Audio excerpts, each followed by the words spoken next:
Oh, if he lands this on a brown belt. Yo! He landed it on the brown belt. Alright, this man's nasty with it. This man's nasty with it. What's up, Strike Team, and welcome back to another episode of Strike Team Official. A few months ago, I did a video on Rokas from Martial Arts Journey as he tried to make his Aikido work in a pressure-tested situation, and he used it against other Brazilian Jiu-Jitsu practitioners. Now, I thought it was a good video. I was very impressed. By the end, he actually landed 4 of his Aikido techniques in a real pressure situation, and I was highly impressed by it. But it looks like some of the people who watched my video who may have been Aikido practitioners were not so impressed. In the comments, outside of the natural anger comments, a couple people sent me some videos of people that they believe do Aikido much better than Rokas and are people that I should be looking for when it comes to practical Aikido instead. So what we're going to do in this video is we're going to take a look at some of these recommendations of practical Aikido usage and people who are able to make it work in real life. So we're just going to take a look. There are 2 guys in particular. One I believe is a police officer. One is I believe a retired MMA guy.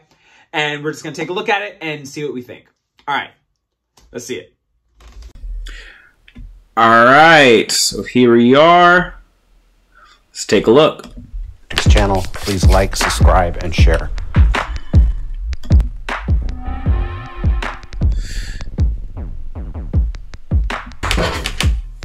Hey guys, Coach Kurt. So I got a request to demonstrate how to get to certain Aikido style takedowns, throws, locks, holds in reality. Or how would, I think he said Steven Seagal shit. How do you do that stuff in reality? And here is a demonstration of Aikido Randori. It's very flowy, very pretty. It's fun to watch. It's actually fun to do. I've cross-trained in Aikido. My background is Hapkido, very similar. Okay. Arts, a lot of the same type of techniques.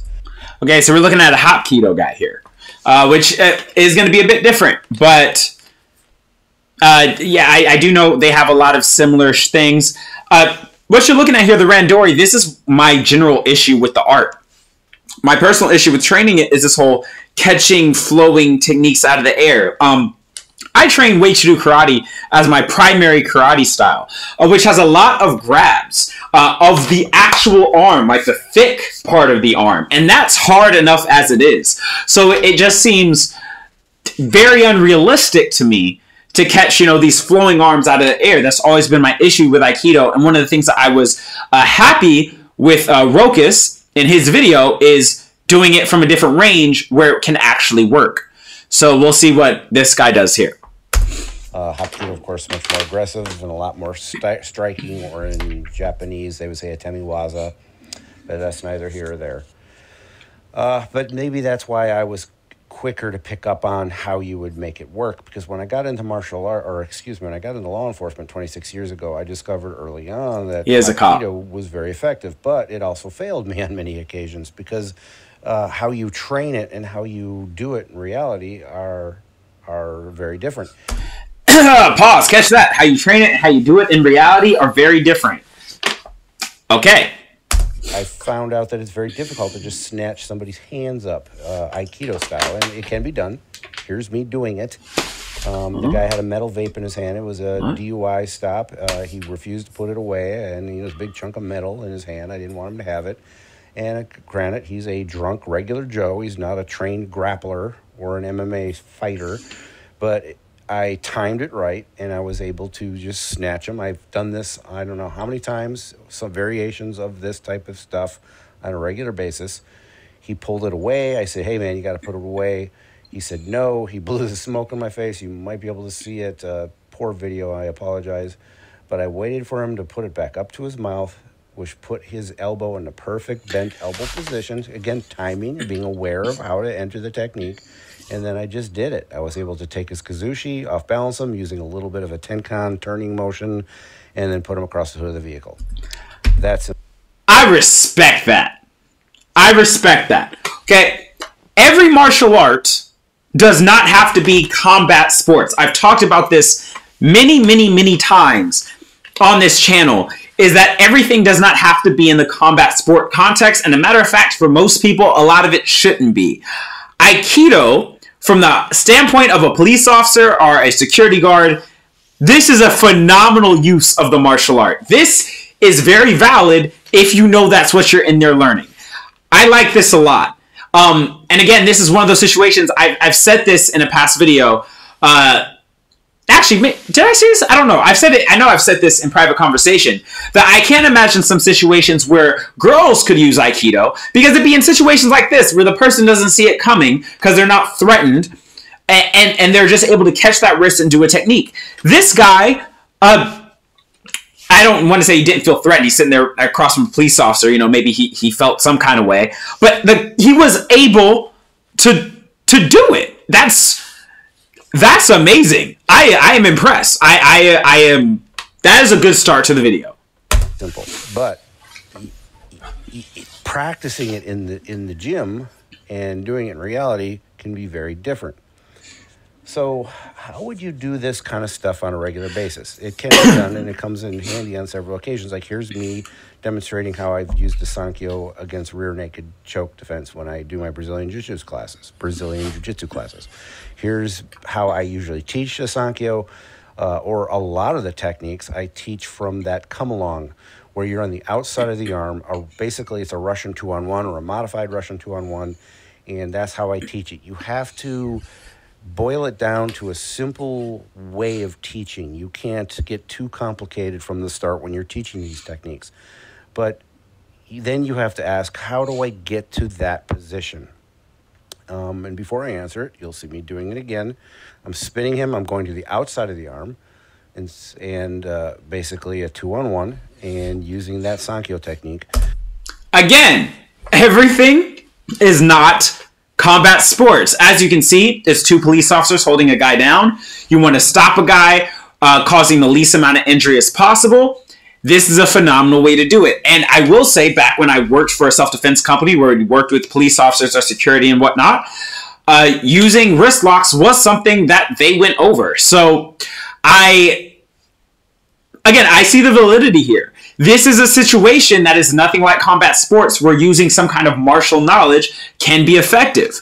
So again, for a police officer, security guard, I'm seeing it. Again, I do want to point out, though, he's not catching any wrists out of midair, which is the general issue with Aikido. He's not, catching flying hands and stuff. But I like what I'm seeing right now.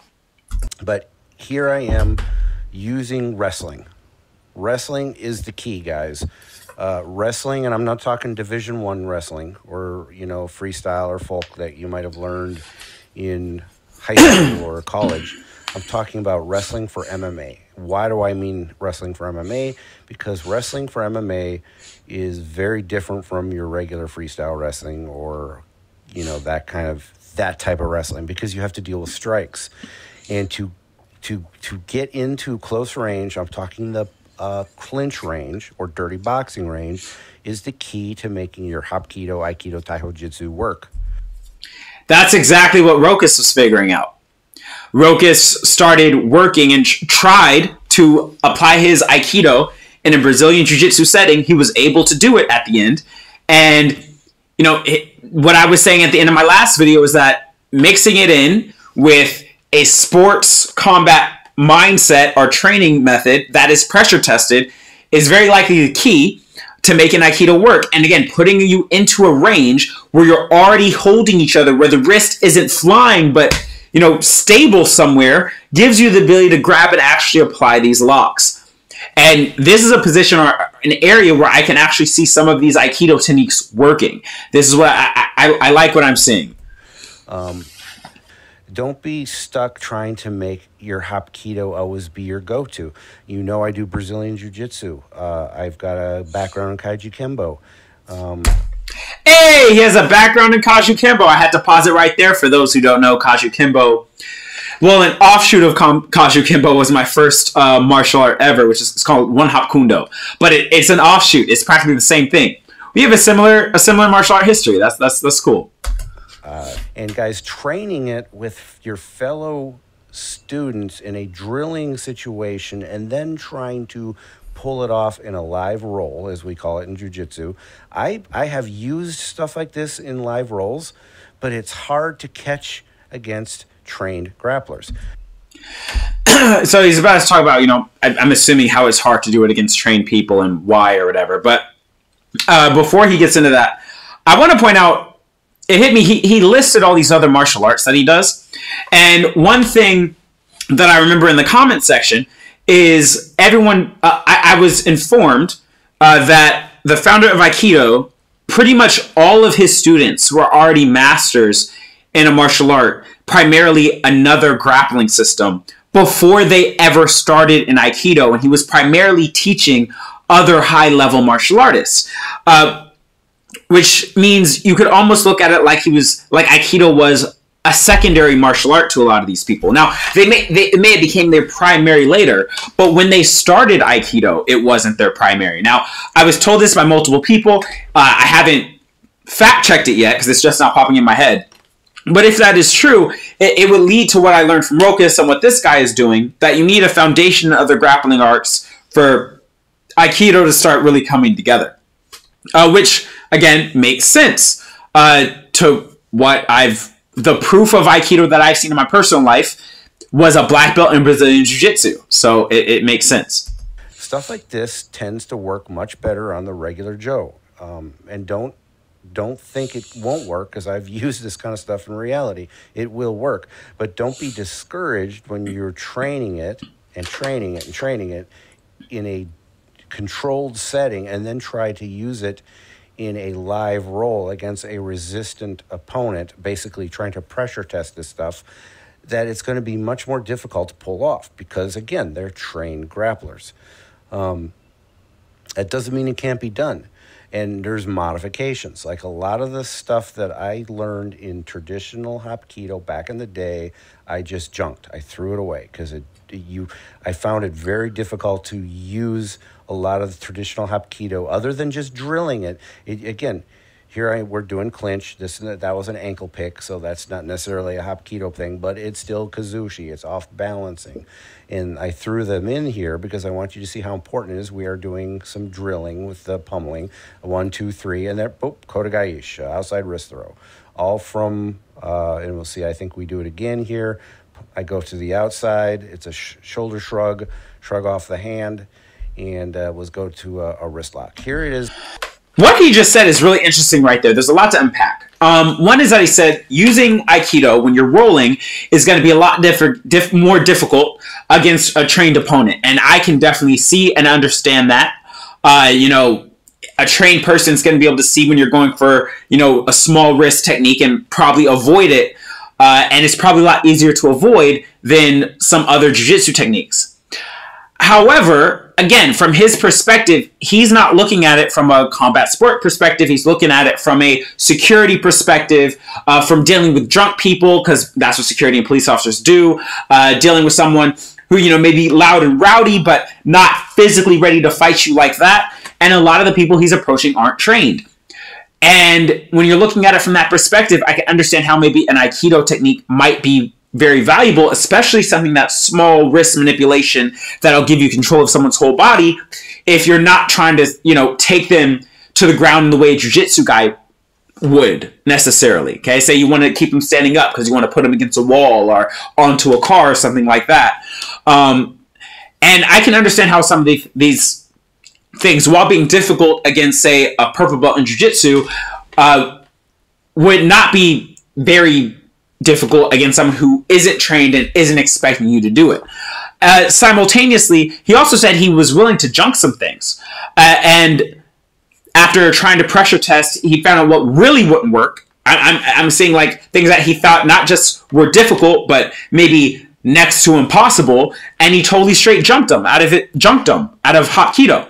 And I got to respect that as well. Something Rokas was talking about as well is taking the time to try and pressure test things a few times in jiu-jitsu, see if he can get it. And even if it's difficult, if you can land it, it means you can land it. Just needs practice.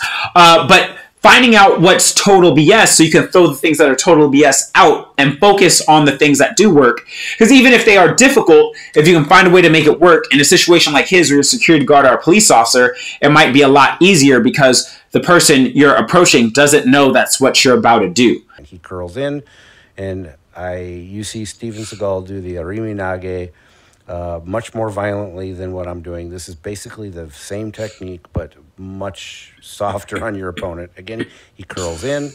I'm staying close.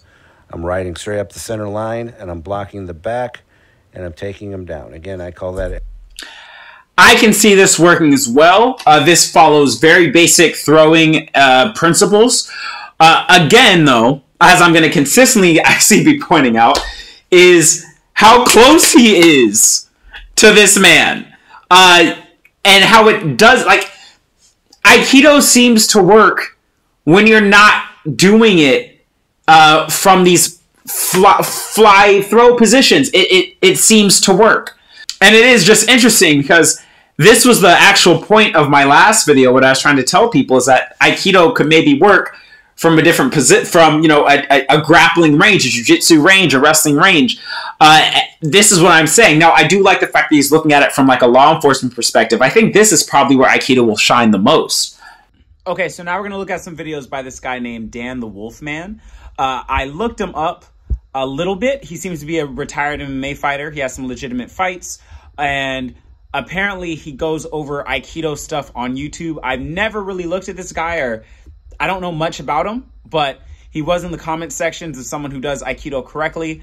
Like I said, I Googled him. He does have full contact fights under his belt, so I'm sure he knows what he's talking about. And so we're going to take a look at his videos next.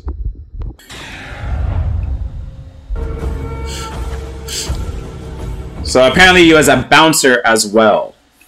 Interesting. Hand off me. Oh, you want to play it rough, huh? Don't touch me. What the hell are you doing, man? Relax.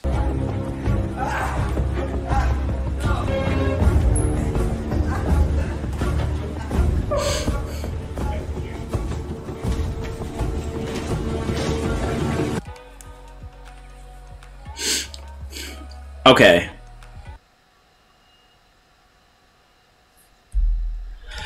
Alright, we're going to stop right there. I saw some things I liked already and some things I don't like. When I saw him like, hey man, don't touch me, hands off, like that kind of stuff was like, hey man, get your hand off my jacket.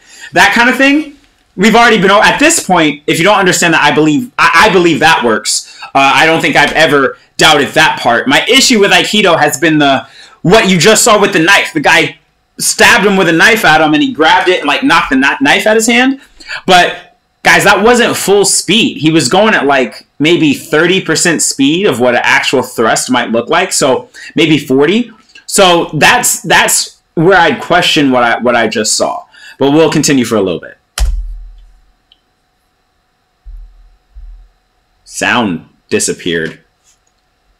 Can't hear anything. Is that me or the video? Can y'all hear anything?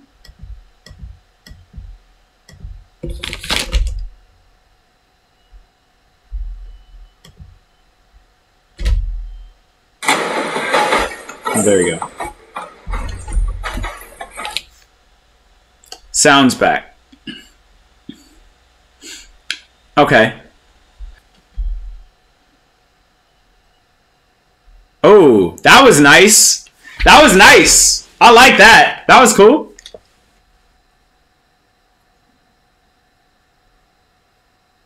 That was smooth. Oh, that was smooth too. I like that.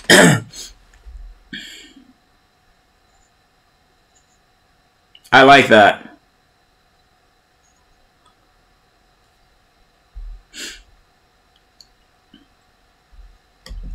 Okay, I'm liking everything I'm seeing from this guy right now. I do think he has a better way of bringing it into the jiu-jitsu world than what Rokas was doing. Obviously, this guy must have been doing it for a lot longer. I like what I'm seeing.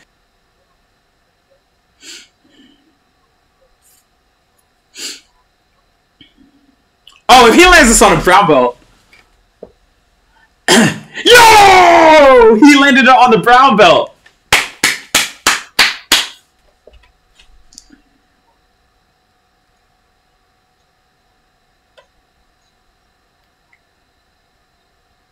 Yo, that's mad respect.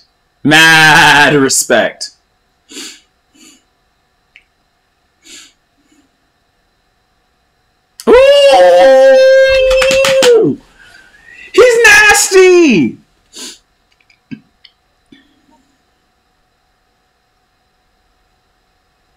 right, this man's nasty with it. This man's nasty with it.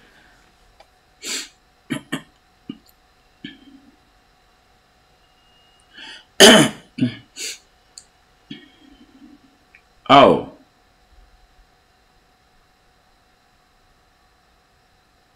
More of a hard... Oh!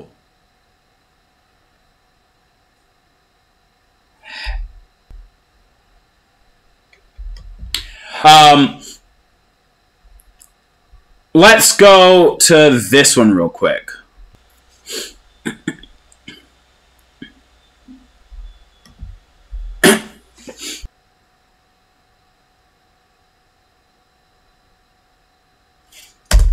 Yo! That makes sense. Okay, again, guys, I'm just saying, this is the part that makes a lot of sense for the stuff being practical. I know this is getting repetitive.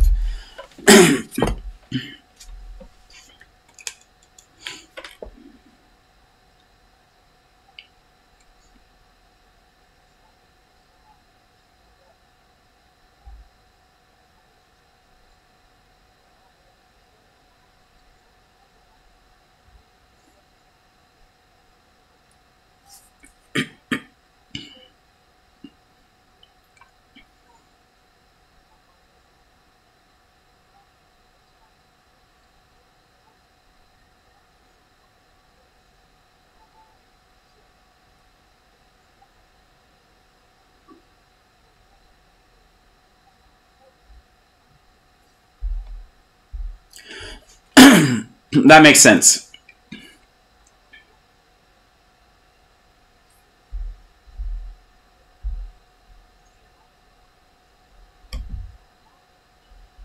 Okay.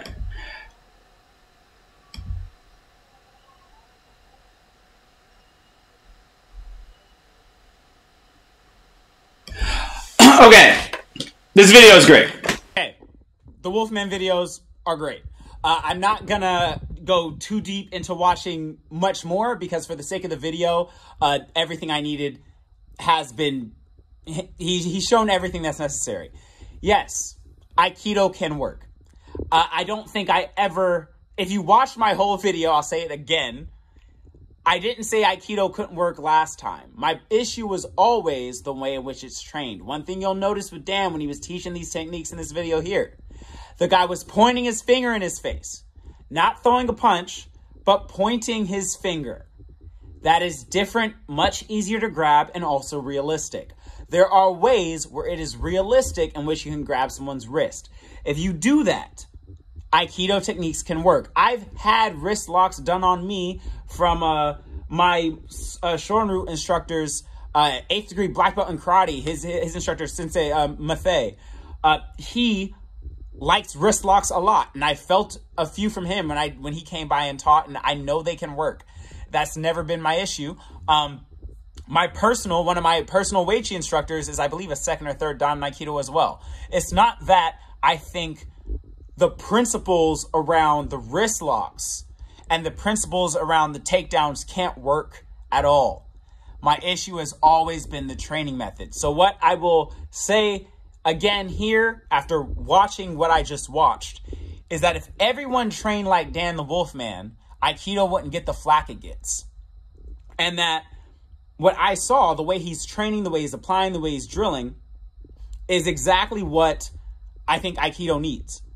So in that context, like, do I want to reverse my last statement about Aikido not working? I will clarify that statement a bit more clearly. So maybe, because I was being a little extra sarcastic. Let me clarify it from last time. The way Aikido is taught normally is BS. It's trash. The way Dan the Wolfman is training his Aikido is phenomenal, practical, and can work. If you are training your Aikido in a similar way to how this guy was training in his videos, when I say Aikido is garbage, I'm not directly talking about you. And before someone wants to take this personally, they should also understand, as much as, you know, this is primarily, at least so far, a karate channel. I do nothing but karate applications on this darn channel. That's like over half of my videos. But I can also tell you that the way the majority of people train karate when it comes to non-point sparring, but like full contact stuff, is also garbage. It's the truth. Okay, like 3-step kumite sparring in karate is awful as well. So don't take that personally, because obviously I still think karate works, or I wouldn't be doing it. It's just the way in which karate needs to be trained needs to be updated, which is why I have my video, my YouTube channel. So I'm trying to be part of a movement to upgrade the way karate is trained, to make karate more practical to the average person training it, not just the few good dojos that you can find. That seems to be a similar situation in Aikido. However, I think Aikido's situation is a bit more dire than karate's situation. Dan the Wolfman is one of maybe 2 or 3 guys total I've ever really even seen do Aikido in a way where I like can really get behind it and be like, yeah, that's how it's done. Like it's much more rare, I believe, in the Aikido space. And that's why I guess my wording of saying Aikido doesn't work is harsh. But understand, that's not so much me telling you, like, throw your whole martial art away when I'm saying that in this context. Because Aikido has stuff in there that obviously a lot of it can work. It's more, I'm trying to say, we need more people like Dan out here to grow the martial art in such a way where it is practical for the average practitioner. That's what I'm saying. I had a conversation with somebody in my comment section about how people don't start looking at these kind of applications of Aikido and this more pressure testable version of Aikido until they've already reached 3rd or 4th Dan. And listen, to each their own in their systems and whatever, but me personally, that's way too late. Aikido is a self-defense system. I don't, having to train 10 years to start getting good enough to beat a normal person is crazy to me. You know, 10 years to be able to beat an average Joe is too long. And again, that's one of my issues with karate as well. You know, so I want us, all traditional martial arts, to get better. And so, like, again, I love what Dan is doing. If you happen to be a traditional martial artist in the California area, because I'm going back to Cali soon, and you do Aikido in the way Dan does it, I would love to meet up with you and maybe shoot some videos, because that was usable. The police officer from before, that makes sense. That's how Aikido should be. But I will hold to my fact that probably 98% of dojos don't teach it like that. And for that reason, like, as in whole, I still think there's a serious problem. But I will say I do appreciate what Dan here was doing. That was pretty solid. That was really nice. So overall, I was highly impressed by that. Highly impressed by that man. And also impressed I did get some high-ranking jiu-jitsu guys too. I was highly impressed. And yeah, that's it for today. I'll see you guys next time. Please like, subscribe, hit that notification bell. Feel free to comment. As you can see, I do actually listen to the comments. I comment back. I actually take the advice that's given if I feel like it's valid or given in good faith. So I appreciate you guys. See you next time. Peace.